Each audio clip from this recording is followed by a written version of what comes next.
হযরতে আলী রাদিয়াল্লাহু তাআলা আনহু বলেন, আমার তো কোনো ঘুমটা ভাঙে নাই। আমার বিশ্বনবীজি হুকুম করলেন, একজন সাহাবা দৌড়ে যাওয়ার পর ওই মসজিদে নববীর দরজাতে দাঁড়িয়েছিল মহিলাটাও, তার কাছ থেকে খেজুরের ব্যাগটা নিয়ে নিল।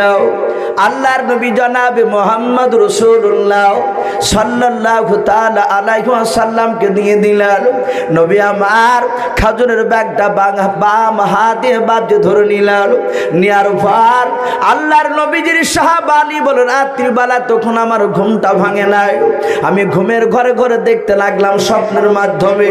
আল্লাহর নবীর সাহাবা আলী বলেন, দেখলাম নবী আমার ডাক দিয়ে বলেন, ওগো সাহাবা আবু বকর তুমি আমার কাছে এসো। আল্লাহর নবীর সাহাবা আবু বকর নবীর কাছে গিয়ে বলেন, হুজুর এই তো আমি আপনার সাহাবা আবু বকর, কেন ডাকলেন বলুন।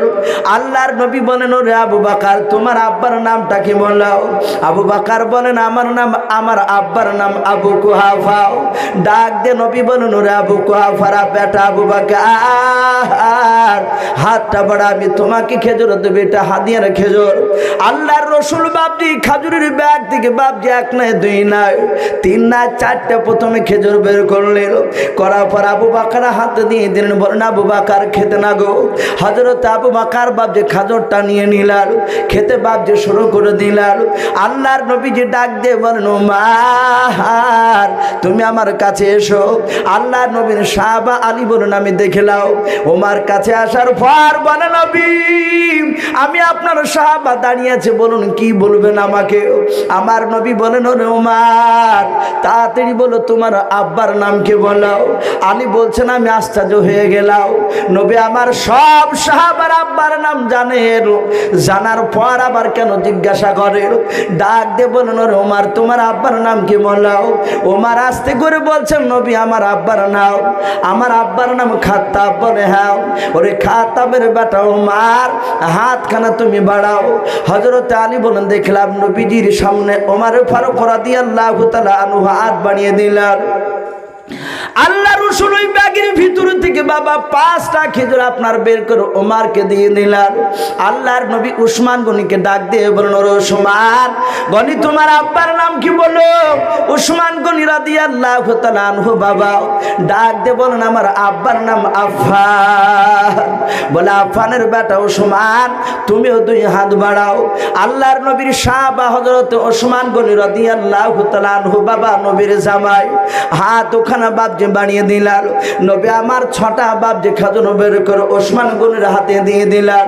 হযরত আলী বলেন, এইভাবে মসজিদ নববীর ভিতরে যতগুলো বাবা সাহাবা ছিল সব সাহাবাকে ডাকার পর এক এক করে তাদের আব্বার নাম জিজ্ঞাসা করার পর ওই সাহাবাদেরকে 4টা থেকে খেজুর শুরু করেছেন, কাউকে 4টে, কাউকে 5টাও, কাউকে 6টা, কাউকে 7টা 8টাও, এভাবে 9টা 10টা 11 12টা পর্যন্ত খেজুর দিল।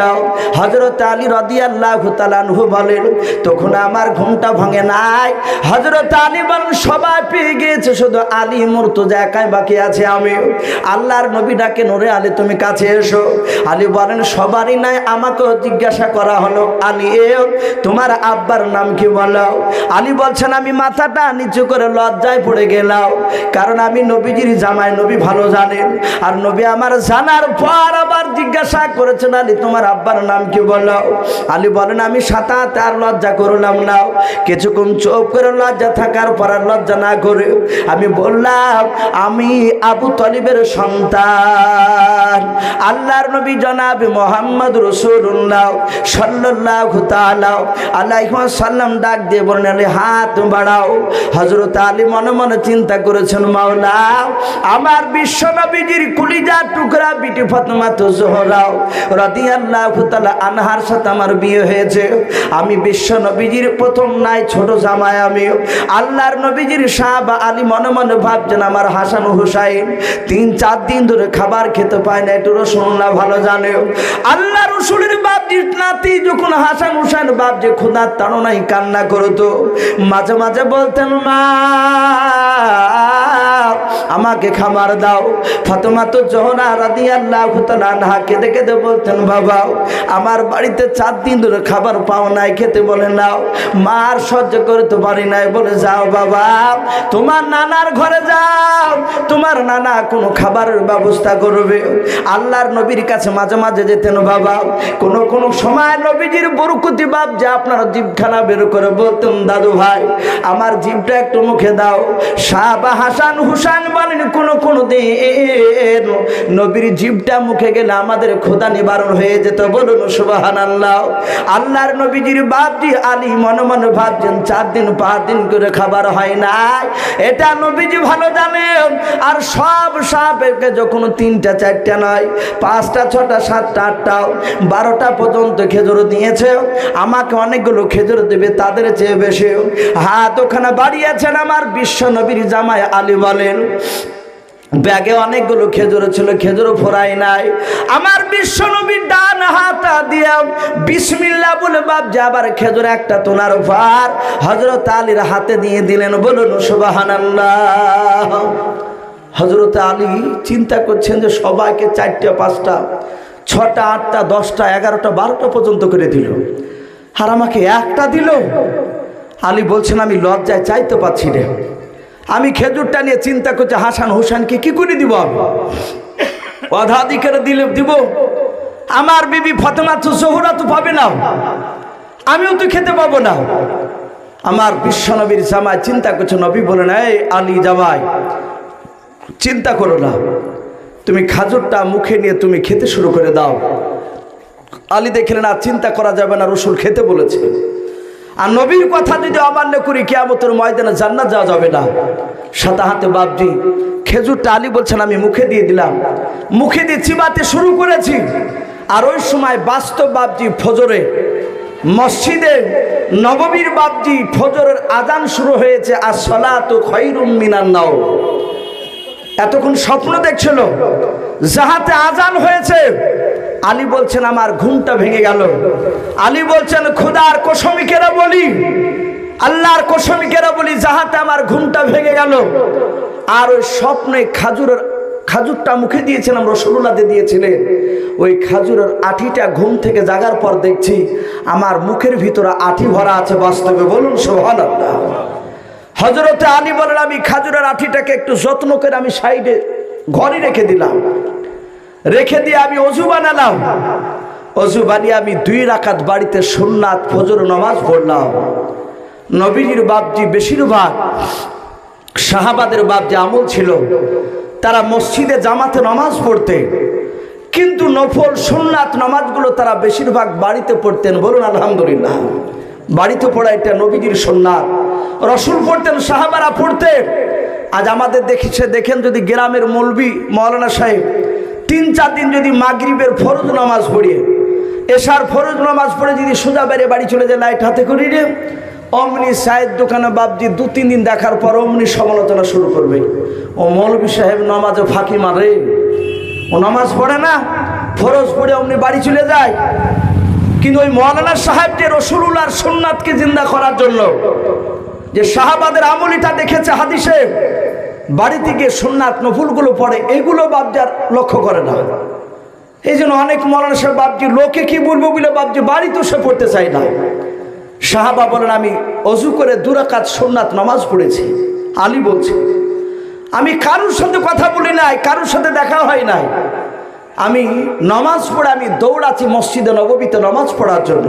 যেমন আপনাদের এই যে মসজিদ জুম্মার, হযরত আলী বলেন আমি দৌড়ে গিয়ে মসজিদে যখন পৌঁছালাম নামাজ পড়তে, গিয়ে দেখছি বাস্তবে ফজরের মসজিদে নামাজে ইমামতি করছেন আমিরুল মুমিনিন ওমর ইবনুল খাত্তাব রাদিয়াল্লাহু তাআলা আনহু। বলুন সুবহানাল্লাহ।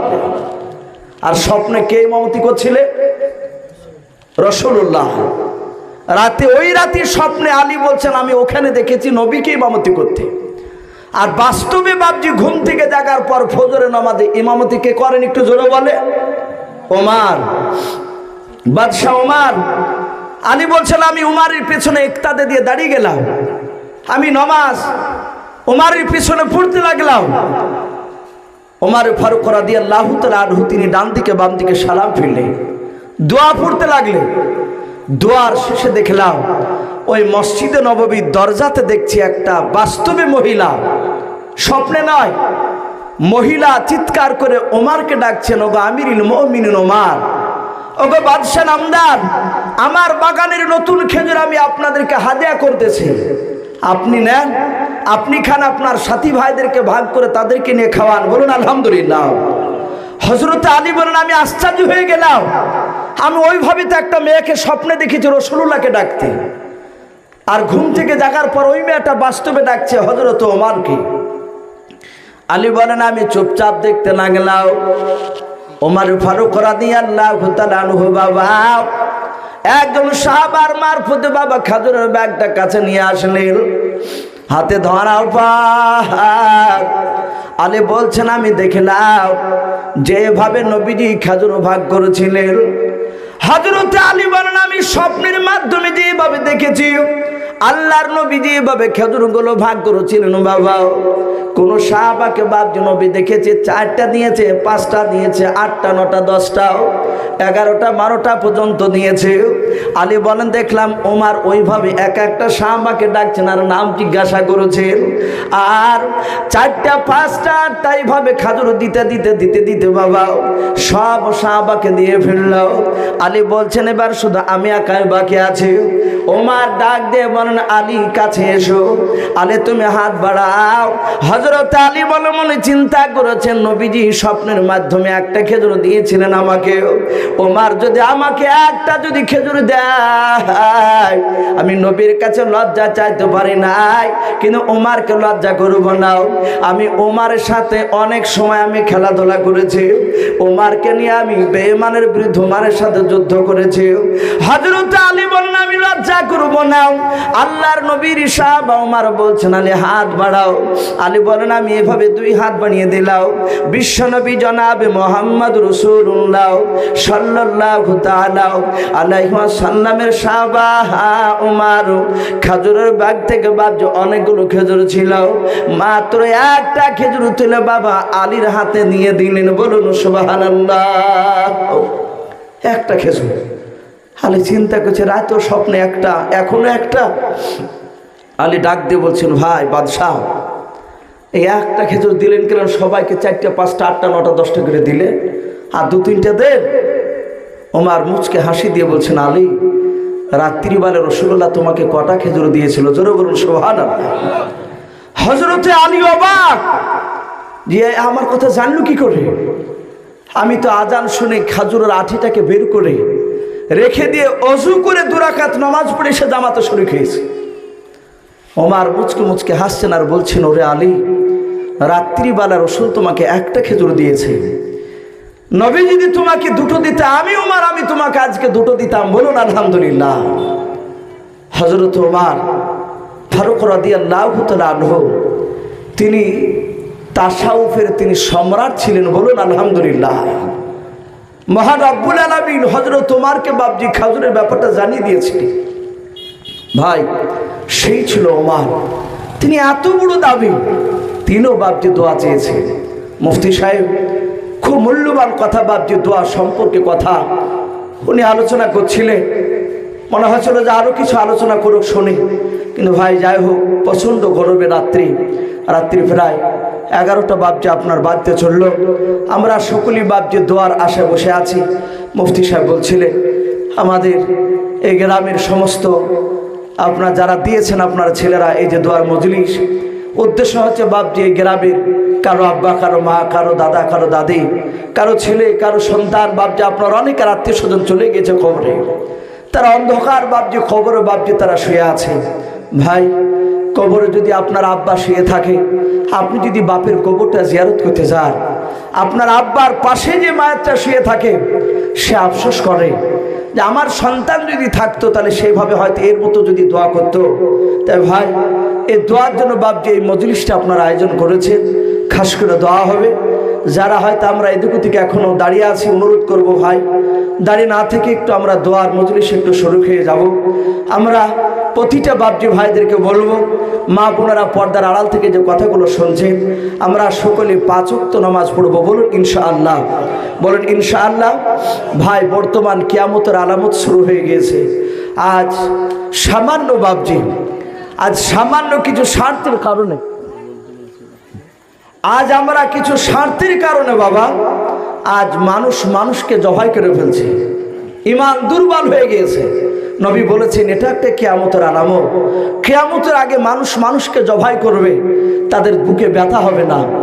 আজ সামান্য ভোটকে কেন্দ্র করে দেখো, যে মারা গেছে সে হয় আপনার ভাই হবে, না আমার চাচা হবে, প্রতিবেশী না হলে আমাদের দিনই তো ভাই। কি কথা ঠিক না বেঠিক বলে?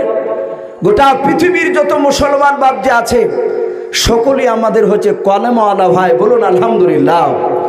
নবীজি বলেছে যে তোমাদের পায়ে যদি আঙ্গুলে যদি একটা কাঁটা ঢুকে যায়, সাথে হাতে সে কাঁটা ভুকার ব্যথাটা গোটা শরীরে বাপ যে আমরা অনুভব করতে পারি। তাই তোমার কোনো মুসলমান ভাইকে যদি কেউ কষ্ট দেয়, তাহলে জানবা যে ওই ফোড়া তোমার শরীরে কষ্ট পাচ্ছে, ওরকম ভাবে তোমার দিলে একটু ব্যথা পাওয়া দরকার। কিন্তু ভাই আজ এমনই আমরা পথ হারা হয়ে গিয়েছে, ইমান এমনই দুর্বল হয়েছে আমাদের এই ভোটের কারণে বাপজি মনে হচ্ছে না যে আমরা মুসলমান হয়ে আছি। মানুষ মারা গিয়েছে, কে মেরেছে বলে টিএমসি, কে মরেছে বলে সিপিএম, কে মরেছে বলে বিজেপি, কে মরেছে কংগ্রেস। মুসলমান মরেছে এই কথার মুখ দিয়ে বেড়াচ্ছে না। তাই ভাই অনুরোধ করবো ভাই, অন্যায় করে কোরআন হাদিসকে বাঁচাতে গিয়ে যদি আপনি ইন্তেকাল করেন, মৃত্যুর পর জান্নাতে যাবেন, শহীদের দরজা আপনি পাবেন। আর অন্যায়ভাবে কোরআন হাদিস বাদ দিয়ে যে মারবে এবং যে মারবে আপনাকে, মারা হত্যাকারী এবং হত্যা যে যাকে করবে তারা উভয় পক্ষই তারা জাহান্নামে যাবে। কারণ তাদের লড়াইটাই হচ্ছে অবৈধ লড়াই, তারা শরিয়াত অনুযায়ী বাপজি লড়াই নয়।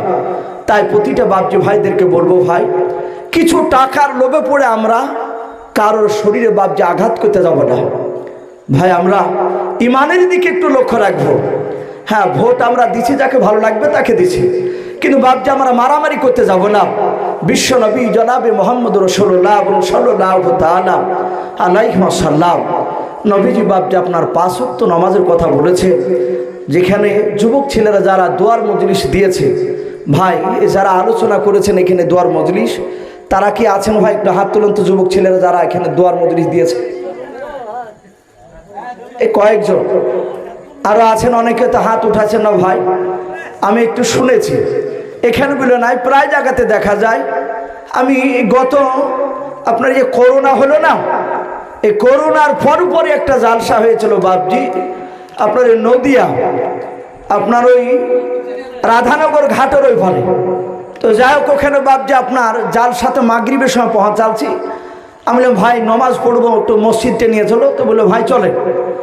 বলি আমার হাতে ভাবে হাত দিয়েছে একটা যুবক, মাথায় টুপি, পরনে পাঞ্জাবি, পকেটে বাপজি স্বেচ্ছাসেবকের সে ব্যাচ মারা কাগজ, হাতে একটা লাঠি, বাম হাতে লাঠি এসে হাতখানে ভাবে ধরে আমাকে নিয়ে যাচ্ছে মসজিদ, যেমন আপনাদের মসজিদ আছে এরকম নিয়ে যেতে যেতে মসজিদের গলিতে ঢুকিয়ে দিয়ে বলছে যান হুজুতে বলছে। আমি চিন্তা করছি তো যাবে না বেটা মনে হয়। ও হাতকে ধরিয়েছে, আমিও কষে ধরিয়েছি হাতকেও, যাহাতে হুজুর হাত ছাড়েন। তো কেন ভাই যাবা না? ভাই আমি নামাজ পড়িনি। অথচ কমিটি জালসা, ও আমাকে ঠেলে দিয়ে বলছে আমি নামাজ পড়িনি। তো অনেক জায়গায় দেখা যাচ্ছে এই জালসা দেওয়া কাজটা খারাপ নয়, ভালো। কিন্তু যুবকরা বাপজি দেখা যাচ্ছে নমাজ পড়ছে না, তারা জালসা দিচ্ছে। অনেক লোকে বলছে জালসা দিচ্ছিস, নমাজ পড়ছিস না। এতে আমাদেরকেও লজ্জা লাগে, আমাদেরকেও খারাপ লাগে। তাই যুবক ছেলেদেরকে অনুরোধ করব ভাই, আমি তোমাদেরকে দাঁড়াতে বলবো না, কারণ তোমরা সব বুদ্ধিজীবী ছেলে। অনুরোধ করব তোমরা 5 ওয়াক্ত নামাজ পড়বা। পড়ে যাক আলহামদুলিল্লাহ, নামাজ আলহামদুলিল্লাহ পড়েন। যদিও কেউ না পড়েন, পড়বেন ইনশাল্লাহ। আর যারা মনে করবেন তাহলে যারা জালসা দিয়েছে তাদেরকে তো বলিয়েছে মৌলসভা, আমাদেরকে তো বলেনি। আমরা সকলেই আমরা নামাজ পড়বো, বলুন ইনশাআল্লাহ। ভাই নামাজ খুব গুরুত্বপূর্ণ, নামাজ এত দামি, নামাজ মাপ নাই। আপনি যদি দাঁড়াতে না পারেন, মুফতি সাহেব আছেন জিজ্ঞাসা করবেন পরে। এক সময় মানুষ মৃত্যুর সময় আমাদের এলাকায় দেখা যায় ঘর ঘরে উঠে না, অনেকের মৃত্যুর সময় তো ওই মুখে পানি দেয়, 2 কষা দিয়ে গড়িয়ে যায়। তো ওই সময় অনেক লোক বলে যে উত্তর দক্ষিণ করে শুয়ে দেয়, উত্তর দক্ষিণ করে শুয়ে দেয়। তো বলছে যে ওই সময় তো উত্তর দক্ষিণ করে শোয়াও না, তাকে পূর্ব পশ্চিম করে শুয়ে দাও, পশ্চিম দিকে পা করে দাও, পূর্ব দিকে মাথা করে দাও। কারণ ঘর ঘুরে উঠেছে, পানি যাচ্ছে না, সে কথা বলতে পারছে না, তার ভিতরে যদি জ্ঞান চলে আসে, হয়তো নামাজের টাইমটা বুঝতে পারলে সে ইশারায় নামাজ পড়বে। বলুন আলহামদুলিল্লাহ। তাহলে ঘর ঘড়ি উঠার সময় তো নামাজ মাপ নাই। এই জন্য ভাই, কষ্ট হলে নামাজ দাঁড়াতে না পারলে বসে পড়ব, বসা না পারলে শুয়ে পড়ব। ভাই, আমাদের অনেক সময় এখন একটা ফ্যাশন হয়ে গেছে, অনেক জায়গায় আমরা অনেক সময় দেখতে পাচ্ছি গোটা মাঠ মাঠ ঘুরিয়ে বেড়াইছে, পাড়া ঘুরিয়ে বেড়াইছে। আর মসজিদে এসে ভাবছি অনেক সময় মানুষ আর দাঁড়িয়ে কিংবা বসে নামাজটা পড়তে পারিনি।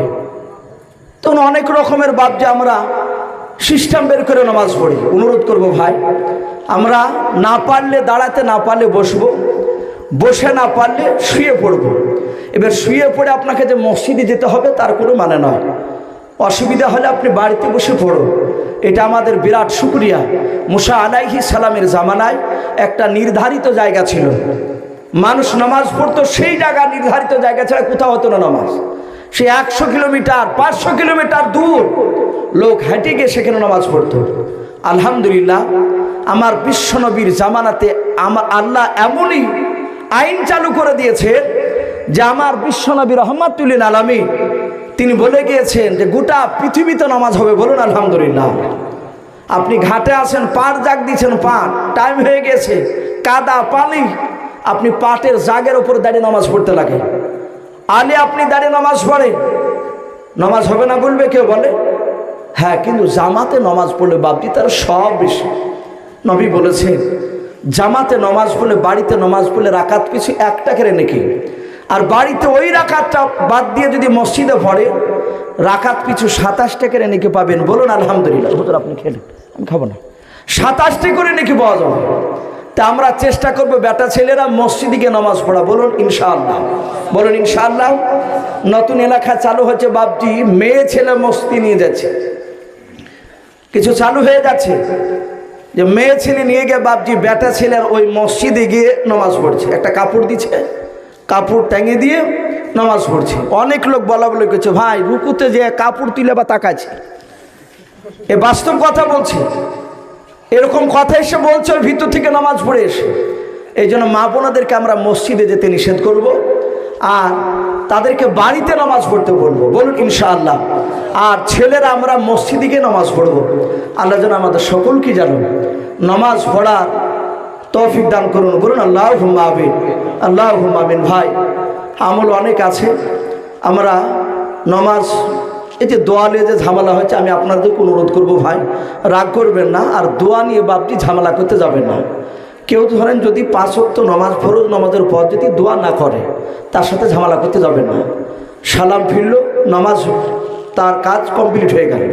এবার সম্মিলিতভাবে আমরা যে দোয়া করছি, কেউ যদি না করে তাকে আপনি ঝামেলা করতে যাবেন না। সে না করুক, সে দোয়া করছে করুক। কিন্তু যারা দোয়া করছে, আমি যারা করেন না তাদেরকে বলবো ভাই আপনি বা দোয়া করা লোকটাকে বাধা দিতে গিয়ে আপনি ঝামেলা সৃষ্টি করেন না। এতে মানুষ হাসছে। গোটা পৃথিবীর বেঈমানদের বাপজি একটাই চক্রান্ত চলছে যে ইসলাম কি করে বাপজি ধ্বংস করা যায়, ইসলাম কি করে ধ্বংস করা যায়। এরা বুঝে নিয়েছে যে মুসলমানের মধ্যে বাপজি মেল নাই, মহব্বত নাই, এটা জানে। তাই অনুরোধ করবো ভাই ঝামেলা না করে আমরা সকলেই দিনী ভাই। কেউ নাভির ওপরে হাত বাঁধছে বাঁধু, নাভির নিচে বাঁধছে বাঁধু, দেখবো যে সে নামাজ পড়ে কিনা, আমরা নামাজ পড়বো। আমাদের নামাজ ছাড়া কোনো কথা আসবে না ভাই। বলুন ইনশাআল্লাহ। আল্লাহ আল্লাহ যেন আমাদের সকলকে আমল করার তৌফিক দান করুন। আল্লাহুম্মা আমিন, আল্লাহুম্মা আমিন। ভাই, দোয়া আমল অনেক আছে। কেউ আল্লাহ আল্লাহ করে, কে সুবহানাল্লাহ করে, কে আলহামদুলিল্লাহ আলহামদুলিল্লাহ করে, কে আল্লাহ আকবার করে, কেউ লা ইলাহা ইল্লাল্লাহ লা ইলাহা ইল্লাল্লাহ মুহাম্মাদুর রাসূলুল্লাহ সাল্লাল্লাহু আলাইহি ওয়াসাল্লাম এই কলেমা পড়ে। আবার কেউ যে আপনার দেখা যায় ইয়া জাল জালালি ওয়াল ইকরাম, ইয়া জাল জালালি ওয়াল ইকরাম, কেউ সূরা ইখলাস আমল করছে। আপনার যা ভালো লাগে তা আপনি আমল করেন, কিন্তু এতটুকু মনে রাখবে বুখারী শরীফে এসেছে শেষ হাদিস, আল্লাহ নবী বলেছেন জবানে হালকা, মিজানের পাল্লায় অনেক ভারী। সেই দোয়াটা হচ্ছে সুবহানাল্লাহি বিহামদিহি সুবহানাল্লাহিল আযীম। এই দোয়াটা বাপজি আমরা মুখস্থ না থাকলে আমরা পড়ব। সুবহানাল্লাহ সুবহানাল্লাহ আলহামদুলিল্লাহ আলহামদুলিল্লাহ এই যদি আপনি 10,000 বার বলে, আর সুবহানাল্লাহি ওয়া বিহামদিহি সুবহানাল্লাহিল আযীম এটা যদি একবার পড়েন তার সমতুল্য। বলুন আলহামদুলিল্লাহ। এত সব তাহলে আপনি সুবহানাল্লাহ বাদ দিবেন তা নয়। এক এক সময় এক এক ধরনের আমলের বাপজি নিয়াত করে আমল করে আপনি পড়বেন। আমল হচ্ছে মানে নির্ধারিত একটা টাইম করে সেই জায়গায় বাপজি সেই কথাটা বারবার বলা, এটিকে আমল বলে। আল্লাহ আমাদের সকল কি কোরআন এবং সুন্নাত তার সাথে হাতে 5 ওয়াক্ত নামাজ পড়া তৌফিক দান করুন। আল্লাহুম্মা আমিন, আল্লাহুম্মা আমিন। ভাই আমরা সকলেই দুরূদ ইব্রাহিমটা পড়ে নিই। আল্লাহুম্মা সাল্লি আলা মুহাম্মাদি ওয়া আলা আলি মুহাম্মাদ কামা সাল্লাইতা আলা ইব্রাহিম ওয়া আলা আলি ইব্রাহিম ইন্নাকা হামিদুম মাজিদ। আল্লাহুম্মা বারিক আলা মুহাম্মাদি ওয়া আলা আলি মুহাম্মাদ কামা বারাকতা আলা ইব্রাহিম ওয়া আলা আলি ইব্রাহিম ইন্নাকা হামিদুম মাজিদ। সাল্লাল্লাহু তাআলা আলাইহি ওয়াসাল্লাম। ভাই দোয়া হবে, আমরা সকলে একবার তওবা করে নিই। আস্তাগফিরুল্লাহ পড়ুন। আস্তাগফিরুল্লাহ ওয়া রাব্বি মিন কুল্লি যামবি ওয়া আতুবু ইলাইহি লা হাওলা ওয়া লা কুওয়াতা ইল্লা বিল্লাহিল আলিয়্যিল আযীম। ভাই আলহামদুলিল্লাহ এটা চরম সৌভাগ্য। একজন প্রবীণ আলেম বয়স্ক আলেম আমাদের মুফতি সাহেবের আব্বাজান, উনি আছেন স্টেজে বসে, মুফতি সাহেব আছেন, তারপরে বাপজি আলহামদুলিল্লাহ আপনাদের কারি সাহেব গোটা পশ্চিম বাংলা শুধু নয় তার বাইরেও বাপজি কেরাত প্রতিযোগিতা নিয়ে যাচ্ছে। এটা আল্লাহর কাছে শুকরিয়া। আমরা ওনার জন্য দোয়া করব যেন কোরআনের আয়াত আরও যেন বাহারি গিয়ে যেন উনি আরও যেন শোনাতে পারেন। বলুন আল্লাহুম্মা আমিন। তো যাই দোয়া হবে ভাই, আমরা সকলেই দোয়াতে শরীক হব ইনশাআল্লাহ। মুফতি সাহেব আপনি দোয়া করে দেন। আপনি বাবজি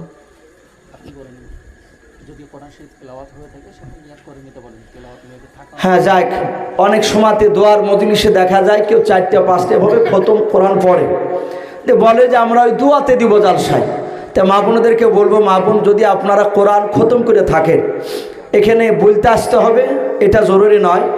একটু মনে মনে নিয়াত করেন যে আমি কোরআনগুলো আমি যা পড়েছি পড়াগুলো সব আমি আজকে গোরস্থানের মায়ার যত শুয়ে আছে তাদের উদ্দেশ্যে আমি দিয়ে দিচ্ছি। মৌলানা সাহেবরা দোয়া করে দেবে।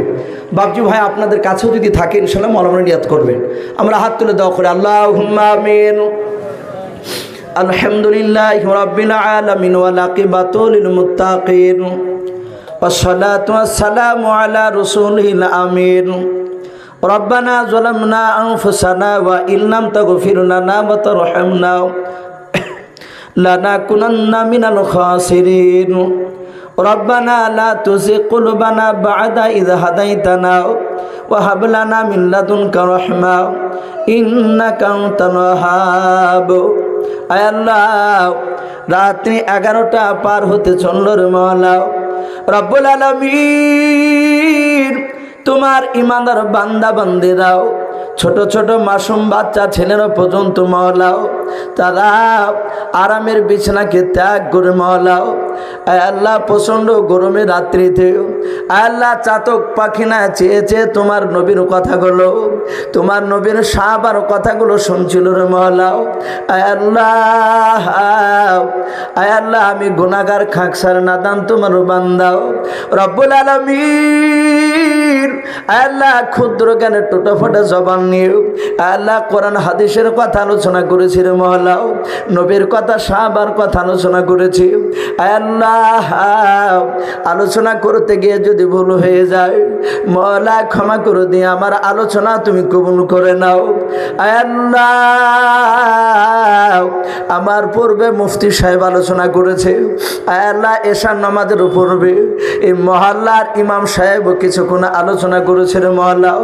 আয় আল্লাহ এই গ্রামের কারি সাহেব এশার আজানের আগে আলোচনা করেছে। আয় রাব্বুল আলামিন আলোচনা করতে গিয়ে মহল্লা তাদের যদি জবান দিয়ে কোনো ভুল বেরিয়ে যায় ক্ষমা করে দিয়ে মহল্লা তুমি তাদের আলোচনা তুমি কবুল করে নাও। আয় আল্লাহ আমরা সকলে গুনাহগার খাকসার নাদাম তোমার বান্দাও রব্বুল আলামিন। দিনের আলো রাত্রির অন্ধকার মওলা সগীরা কাবিরাও জানা অজানা ছোট বড় জাহেরি বাতিনি যাবতীয় গুনাহ করে ফেলেছি আমরাও।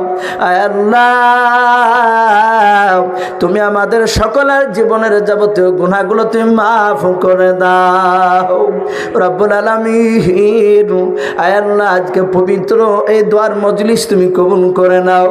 আয় আল্লাহ যে উদ্দেশ্যে যুবক ছেলেরা দোয়ার মজলিস আয়োজন করেছে রে মওলা, তুমি তাদের উদ্দেশ্য তুমি পুরা করে দাও। আয় আল্লাহ এলাকার মা বোনেরাও আয় আল্লাহ যদি তারা কোরআনুল কারীম যদি পড়ে থাকে মওলা, পড়তে গিয়ে যদি জাবারজের ইজহার ঈদগাম মদ মুতাসিল কিলমি মুসাক্কা যদি ছুটে যায় রে মওলা, তুমি ক্ষমা করে দিয়ে সকল মা বোনের কোরআন পড়া তুমি কবুল করে নাও। আয় আল্লাহ বাপজি ভাইরা যদি কোরআন তেলাওয়াত করে থাকে মওলা, তাদের ভুলগুলো ক্ষমা করে দিয়ে তাদের কোরআন তেলাওয়াতকে তুমি কবুল করে নাও। আয় আল্লাহ যারা মা বোনেরা কোরআন তেলাওয়াত যদি করে থাকে মওলা, বাপজি ভাইরা যদি করে থাকে সকল কোরআনের তেলাওয়াতের সবগুলো মারা যদি দিয়ে থাকো, আয় আল্লাহ দোয়ার মজলিস করার কারণে যদি দোয়া যদি নেকি দিয়ে থাকো মওলা, সব নেকিগুলো মওলা এই গ্রামের যত মাইয়াত কবরবাসী হয়েছে সকলের কবরের আযাবগুলো তুমি মাফ করে দাও। সকলের কবরে পৌঁছা দিয়ে কবরগুলো জান্নাতুল ফেরদাউস তুমি বানিয়ে দাও।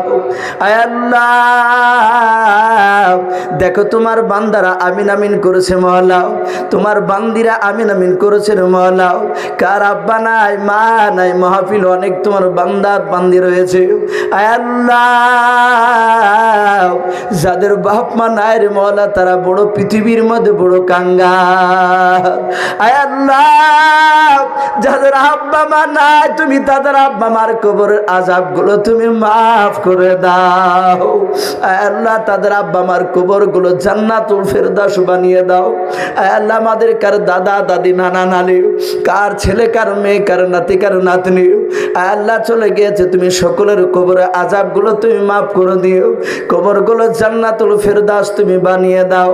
আয় আল্লাহ আজকে দুয়ার বদলতে মনে কারিম এখনই তোমার জান্নাতি পোশাক নিয়ে এসে সকল গোরস্থানের মাইয়াতের শরীরে তুমি জান্নাতি পোশাকগুলো তুমি পরিয়ে দাও। কবরগুলো মুশকে আম্বার দিয়ে ভরিয়ে দাও। আয় আল্লাহ কবরগুলো তুমি নূর আলা নূর দিয়ে ভরিয়ে দাও। আয় আল্লাহ আল্লাহ যারা আমিন আমিন করেছে মওলা, তুমি আমাদের সকলের বাড়িতে রোজের আজকের বরকত দাও। আল্লাহ তুমি আমাদের সকলের ক্ষেত খামারে বরকত দাও। আয় আল্লাহ তোমার কাছে আখিরি দোয়া করি রে মওলা রব্বুল আলামিন। আল্লাহ আমরা গুনাহগার বান্দা তোমার, আল্লাহ তুমি বুঝতে পেরেছি তুমি আমাদের উপর নারাজ হয়ে গিয়েছো। এই নারাজ হওয়ার কারণে মওলা তোমার কুদরতি পানি তুমি আমাদের উপর দান করছো না। আল্লাহ তোমার অনেক মাখলুকাত পানির জন্য কষ্ট পাচ্ছে মওলা, তুমি রহমতের নজর আমাদের দিকে তাকাও। আল্লাহ তুমি নারাজ হয়েও না, তুমি রাগ না করে মওলা রহমতের নজরে তাকায়া তুমি আমাদের সকলের উপর রহমতের পানি তুমি বর্ষণ করো। আয় আল্লাহ তোমার রহমতের পানি দান করো। যে পানি ক্ষতি হবে সেই পানি তুমি দিও না রে মওলা, তুমি রহমতের পানি তুমি দান করো। আয় আল্লাহ তুমি খাস করে গ্রামে তুমি রহমত বর্ষণ করো। এই গ্রাম থেকে আসমানি বালা জমিনি বালা তুমি দূর করে দাও। এই গ্রাম থেকে আসমানি বালা জমিনি বালা তুমি দূর করে দাও। আয় আল্লাহ এই গ্রামে যে মাদ্রাসাগুলো রয়েছে মওলা, মাদ্রাসা মক্তব সব তুমি কবুল করে নাও। কিয়ামত পর্যন্ত কবুল করে নাও মওলা। আলে দোয়াটুকু নবীর ওসিলা করে বলি কবুল করে নাও। যত নবীর ওসন ওলিয়া গোস কুতুব ফকির দরবেশ তবে তবাইন মুহাক্কিকিনে কেরাম মুজাদ্দিদিনে কেরাম মুফাসসিরিনে কেরাম মওলা তুমি সকলের আরমাকে শরতে পৌঁছিয়ে দাও। সুবহান রাব্বিকা রাব্বিল ইজ্জাতি আম্মা ইয়াসিফুন ওয়া সালামুন আলাল মুরসালিন ওয়াল হামদুলিল্লাহি রাব্বিল আলামিন।